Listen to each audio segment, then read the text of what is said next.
चलिए विद्यार्थी, मैं आप लोग के लिए एक और टॉपिक लेकर के आया हूं। यह आज का टॉपिक होगा प्रकाश का विवर्तन। ये जो प्रकाश का विवर्तन देख रहे हैं, ये बोर्ड के दृष्टि से बहुत महत्वपूर्ण होगा। ये क्वेश्चन बार बार पढ़े जाते हैं, तो हम लोग को ऐसे क्वेश्चन पे तो बार बार ध्यान देना ही होगा। और ये क्वेश्चन देखा जाए तो खास करके ये जो 25 में आप लोग बोर्ड देंगे, ये आने वाला है, इसलिए इसको हम लोग बारीकी से क्या करेंगे, समझने का प्रयास करेंगे। अगर ऐसे क्वेश्चन, जिससे कहने का मतलब ही हुआ कि अगर आप तैयारी करते हैं तो क्वेश्चन बैंक मॉडल पेपर पढ़िए, लेकिन मॉडल पेपर या क्वेश्चन बैंक ये नहीं कहता है कि क्वेश्चन यही आएगा। बात को समझिए, वो ये कहता है कि इस तरह का क्वेश्चन आप पढ़ के जाइए। ये नहीं कहता है कि क्वेश्चन यही आएगा। लेकिन आप लोग गलती क्या कर बैठते हैं कि क्वेश्चन यही आएगा और इसी पे हम फोकस कर देते हैं, रात दिन पढ़ते हैं, बात पता चलता है लास्ट में कम नंबर आता है। क्योंकि आप लोग दिमाग में बैठा लीजिए बात कि कोई भी मॉडल पेपर पढ़ेंगे 40% 50%, इससे ज़्यादा नहीं देगा। तो क्या आप 50 से 40% लाएंगे? आज का जो समय है 90-95% की आशा होती है। तो तब आएगा जब मॉडल पेपर के अनुसार, उस क्वेश्चन के अनुसार, उसी के जैसा क्वेश्चन को खोजेंगे, पढ़ेंगे और क्या करेंगे, समझेंगे। तो ये जो मैं बता रहा हूं, जो आप बोर्ड पर देख रहे हैं, प्रकाश का विवर्तन, तो ये भी बोर्ड मॉडल क्वेश्चन है, इसलिए इसको नजरअंदाज ना करेंगे। तो चलिए सबसे पहले हम देखते हैं कि विवर्तन है क्या। विवर्तन कहते हैं किसको, विवर्तन का मतलब क्या होता है। बस आप लोग मेरे साथ बने रहिए। ये लिख रहा हूं विवर्तन, तो सबसे पहले हम लोग विवर्तन समझेंगे। तो कहता है कि विवर्तन तरंग का एक गुण है। क्या मैंने लिखा? विवर्तन तरंग का एक गुण है जो किसी अवरोधक वस्तु से टकराकर किनारे से लौट जाती है। बस इतना ही समझना है कि विवर्तन तरंग का एक गुण है जो किसी अवरोधक वस्तु के किनारे से क्या होता है, मुड़ जाता है। जैसे में देखिए, ये कोई वस्तु है या ये दीवार है, और अगर यहां टॉर्च मारेंगे इस पे, तो ये प्रकाश जाएगी, तो इस तरीका से मुड़ जाएगी और ये इस तरीका से मुड़ जाएगी। बात को समझेंगे, ये क्या होगा, मुड़ जाएगा। तो इसके किनारे से जो मुड़ने की घटना हुआ ना, इस घटना को हम क्या कहते हैं, प्रकाश का विवर्तन कहते हैं। अब थोड़ा सा देखो, यहां बात समझिए। आपको मैं समझाना चाह रहा हूं कि आप एक टॉर्च लीजिए और इस दीवार पर इस तरीका से फोकस कीजिए। टॉर्च की मान लिया जाए कि इतना बड़ा इसका एरिया है, या इसकी चौड़ाई कहिए या इसका अनुप्रस्थ काट का क्षेत्रफल कहिए, तो क्या इतना ही जोर करता है? नहीं, टॉर्च इतना से प्रकाश निकालता है कि ये बहुत बड़ा इस तरीका से जोर करता है ना। तो इसका क्या अर्थ हुआ कि इधर से हम टॉर्च मारते हैं, ये फैलते चला जाता है, ये फैलते चला जाता है। ऐसा थोड़ी है कि इतना ही जोर करता है, नहीं ना, इतना ही जोर करता है, नहीं, ये इतना ही जोर करता है। इसका अर्थ हुआ कि ये सीधे नहीं चल करके अपना पथ को क्या करता है, हल्का चेंज कर देता है। ये जो घटना हुआ ना, इस घटना को ही हम कहेंगे प्रकाश का विवर्तन। अब यहाँ पे देखिए, एक बात और उत्पन्न हुआ कि सर, अगर प्रकाश एक प्रकार की क्या है, एक तरंग है, तो ध्वनि भी तो एक प्रकार की तरंग है। जी हाँ। तो अब यहां पे समझिए, ये प्रकाश का विवर्तन होता है और ध्वनि का भी विवर्तन होता है। लेकिन एक बात और सीखेंगे ये जो ध्वनि का विवर्तन है ना, इसके अपेक्षा काफी अधिक होता है, काफी अधिक। और ये प्रकाश का विवर्तन बहुत कम होता है। किसके तुलना में? ध्वनि के तुलना में। हम भी आवाज लगाते हैं तो क्या मेरे सीधे जाता है, फैलते चला जाता है ना। चूंकि बताया गया है कि अगर यहाँ पे प्रकाश निकलती है तो ही इस तरह के, इस तरीका से देखेंगे, ध्यान से समझेंगे।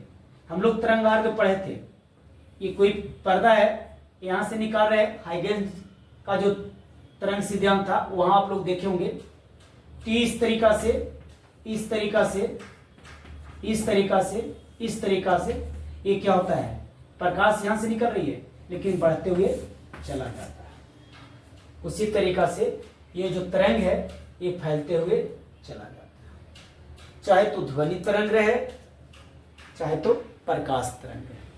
अब यहाँ पे देखेंगे तो विवर्तन जो देख रहे हैं, इसका अर्थ क्या हुआ कि विवर्तन तरंगे का एक गुण है जिसके कारण किसी अवरोधक वस्तु के किनारे से मुड़ जाती है, और जो मुड़ने की घटना हुआ उस घटना को ही हम क्या कहते हैं, विवर्तन कहते हैं। तो इसमें जो आज का टॉपिक होगा हम सीधे समझेंगे प्रकाश का विवर्तन। प्रकाश का विवर्तन क्या है अब हम देखेंगे। एक चीज और देखेंगे, एक चीज और देखेंगे क्या कि अगर कोई अवरोधक पदार्थ है और इस पे हम टॉर्च मारते हैं तो इसके पीछे कुछ अंधेरा भाग बनता है जिसको हम क्या कहते हैं, छाया कहते हैं। लेकिन फिर कुछ दूरी के बाद जाने के बाद क्या होता है, प्रकाश समान हो जाता है। तो मोटा मोटी समझिए कि प्रकाश के रास्ते में कोई अवरोधक वस्तु या अपारदर्शी वस्तु आ जाती है और उसके पीछे जो छाया बनता है उसे हम उसके पीछे जो अंधेरा भाग बनता है उसी को हम छाया कहते हैं। अब चलिए, अब हम लोग इस बोर्ड पे जो भी देख रहे थे इसका अर्थ था कि विवर्तन किसका, प्रकाश के विवर्तन को समझना। तो चलिए अब हम प्रकाश के विवर्तन को समझने का प्रयास करते हैं।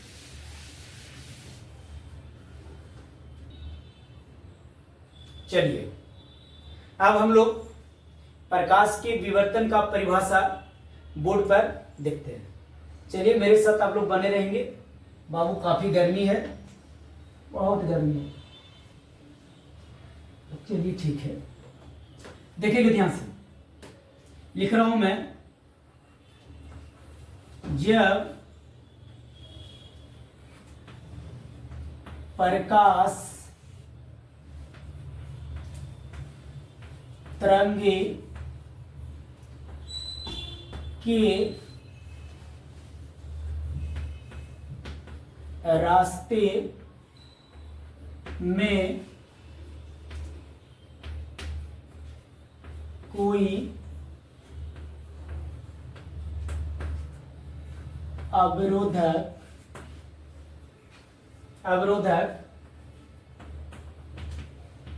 वस्तु आ जाती है तब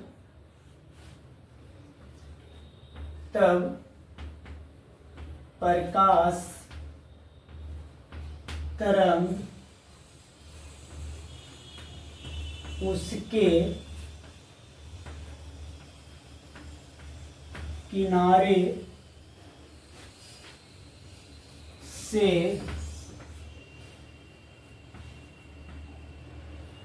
मुड़ने की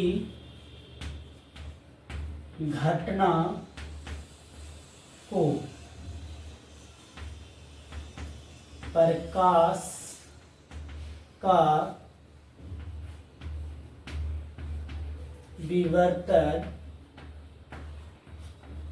कहते हैं। चलिए मैंने क्या लिखा, जब प्रकाश तरंग के रास्ते में कोई अवरोधक वस्तु आ जाती है तब प्रकाश तरंग उसके किनारे से मुड़ने की घटना को प्रकाश का विवर्तन कहते हैं। चलिए एक फिगर के माध्यम से हम लोग समझेंगे, ध्यान देंगे। मान लिया जाए कि ये बल्ब है, ये क्या है, बल्ब है, या इसको ऐसा कहें कि ये प्रकाश स्रोत है। बाबू प्रकाश स्रोत उसे कहते हैं जो प्रकाश देता है, यानी प्रकाश देने वालों को प्रकाश स्रोत कहते हैं। जैसे में बल्ब हो सकता है, ट्यूब हो सकता है, सूरज हो सकता है, लालटेन हो सकता है इत्यादि। मतलब ये सब सारी वस्तु क्या करती है, प्रकाश देती है। अब हमने क्या कहा कि इसके कुछ दूरी पर, ध्यान देना, इसके कुछ दूरी पर ये अवरोधक पदार्थ है, ये एक छिद्र है। अब यहां से देखिए, इसको लिख सकते हैं अवरोधक वस्तु। अब चलिए, और इसके बाद एक पर्दा है, हम लिख सकते हैं क्या है, पर्दा है। अब चलिए, यहां से प्रकाश जाएगी तो प्रकाश ही किरण से पार करेगी, इसको कहते हैं द्वारक, इसको द्वारक कहते हैं। और इसका छिद्र जितना कम होगा प्रकाश का विवर्तन उतना अधिक होगा। तो ये जो देख रहे हैं ये इस तरीका से यहाँ पे चली जाती है, यहाँ पे चली जाती है, इस तरीका से चली जाती है, और यहाँ पे इस तरीका से चली जाती है। यानी ऐसा समझे कि जब हम टॉर्च मारते हैं, अभी जस्ट मैंने समझाया, और इस टॉर्च का एरिया ये है, तो क्या इतना ही जोर होता है कि इतना ही जोर होता है, या सुनो आप बोलेंगे क्या इतना ही जोर होता है? नहीं ना, ये जोर होता है। इसका मतलब कि प्रकाश को इतना अगर एरिया है तो सीधे चल रहा है तो इतना होना चाहिए इंजोरा, लेकिन ये इंजोरा हो जाता है। तो इससे जब किरण निकलती है तो ये पर्दा पर देखने के लिए इतना एरिया लेता है कम से कम। तो ये जो प्रकाश इस किनारे से जो मुड़ रहा है, यही मुड़ने की घटना मैं बताना चाहता हूं कि हम लोग प्रकाश पढ़ रहे हैं, लाइट पर है, तो ये घटना है। जैसे में प्रकाश का परावर्तन होना घटना है, प्रकाश का अपवर्तन होना घटना है, प्रकाश का व्यतिकरण होना घटना है, और अभी जो पढ़ रहे हैं प्रकाश का विवर्तन, ये भी एक घटना है। तो चलिए, घटना घटना घटना ही तो हम लोग देख रहे हैं, प्रकाश में क्या देखना, एक घटना देखना। अब चलिए, तो ये प्रकाश स्रोत है, हम लिख सकते हैं, इसको हम क्या लिखेंगे, प्रकाश स्रोत। चलिए, प्रकाश स्रोत हो गया। अब हमको बस इतना ही समझाना था कि इस किरण को एक संकीर्ण पथ से अगर गुजारते हैं या गुजरता है तो किनारे से इसका बंद होना यानी मुड़ना ही प्रकाश का विवर्तन कहलाता है, जो कि इस पर्दा पर क्या करते हैं, दिखाई देता है। यानी इस चीज को देखने के लिए हमने पर्दा का प्रयोग किया। अब आगे बढ़ते हैं। अब इसको देखा जाए तो प्रकाश का विवर्तन का दो वर्ग होता है। तो यहां पे लिखेंगे बाबू,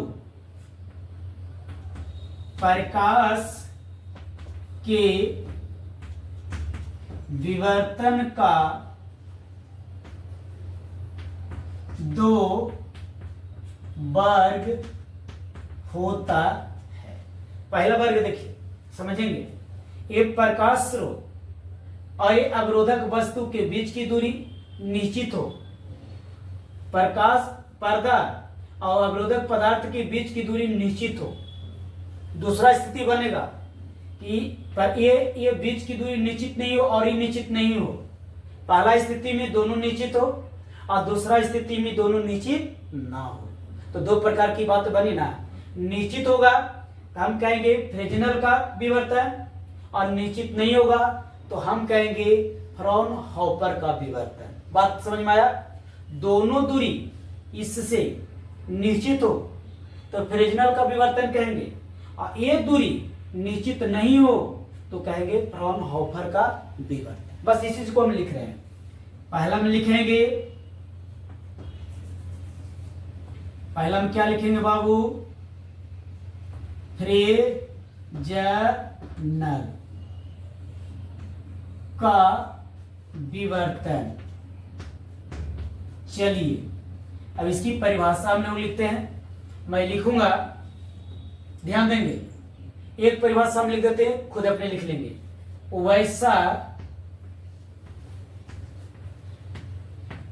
वैसा विवर्तन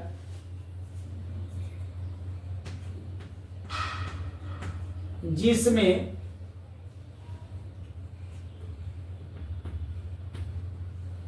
प्रकाश स्रोत या पर्दा,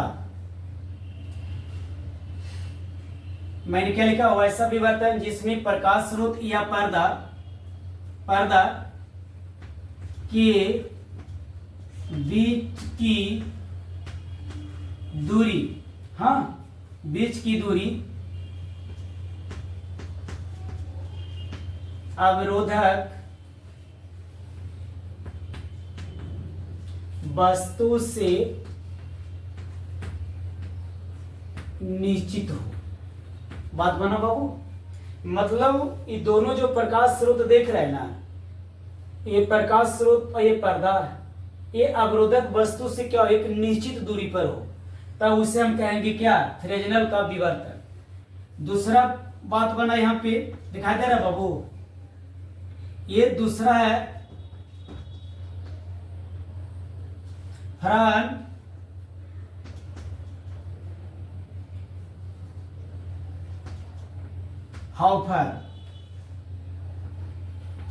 का विवर्तन। चलिए इसके बारे में चर्चा कर लीजिए। सर्च मैं वही लिखूंगा, सिर्फ लिखूंगा बेटा, यहाँ सिर्फ पे कोची करेंगे, अनिश्चित लिखेंगे। बस यही हमारा दोनों में क्या है, अंतर है। चलो मैं लिख रहा हूं, आप भी लिख लेंगे। वैसा विवर्तन, चीज को उतार, वैसा विवर्तन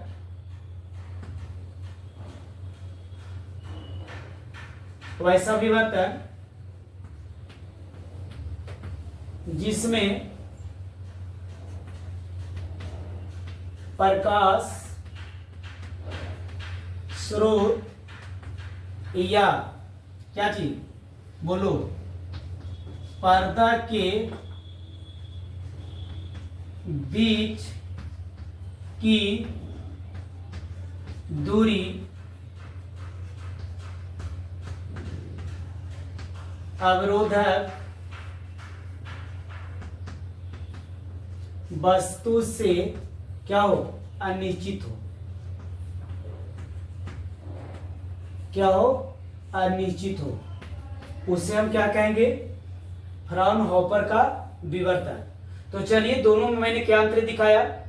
ये फ्राउनहोफर जी का कहना था कि प्रकाश स्रोत और पर्दा अवरोधक से क्या हुआ, अनिश्चित दूरी पर होगा, अनंत दूरी पर, बहुत दूरी पर। जबकि फ्रेजनल का कहना था कि ये और ये का जो बीच का जो दूरी होगा, ये क्या होगा, एक निश्चित होगा।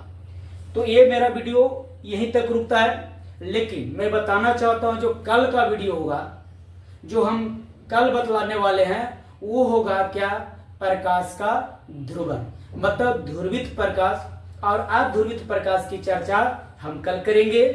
तब तक के लिए धन्यवाद।